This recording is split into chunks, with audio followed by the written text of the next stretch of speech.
बड़ी खबर आपको देंगे। प्रैक्टिस एंड प्रोसीजर ऑर्डिनेंस के खिलाफ दायर दरख्वास्तों को खारिज कर दिया गया है। बैरिस्टर गौहर की जानिब से सुप्रीम कोर्ट में दरख्वास्तें दायर की गई थी। बात करेंगे, जुल्करनैन इकबाल हमें ज्वाइन कर रहे हैं। जुल्करनैन, इस मौके पर क्या रिमार्क सामने आए?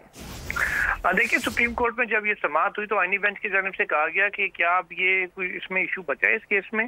तो बैरिस्टर गौहर के जो वकील थे उनकी जानिब से अदालत को बताया गया कि ये प्रैक्टिस एंड प्रोसीजर ऑर्डिनेंस जारी किया गया था जो हुकूमत की जानिब से, उसको चैलेंज किया था। अब क्योंकि अदालत ने कहा कि ऑर्डिनेंस तो खत्म हो चुका है, उसकी जगह नया कानून बन गया है, प्रैक्टिस एंड प्रोसीजर एक्ट में तरमीम कर दी गई है, लिहाजा अब ये दरखास्त आपकी गैर मौसर हो चुकी है।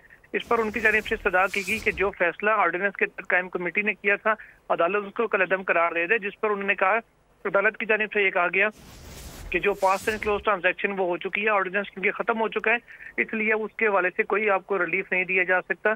अदालत ने बैरिस्टर गौहर समेत 3 दीगर दरखास्त गुजारों की जो दरखास्तें थी उनको खारिज कर दिया।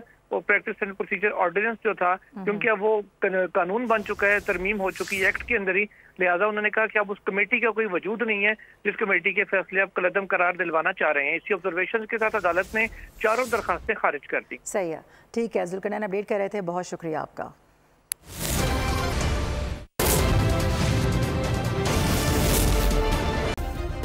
सब्सक्राइब करें और बेल दबाएं ताकि कोई खबर रह न जाए।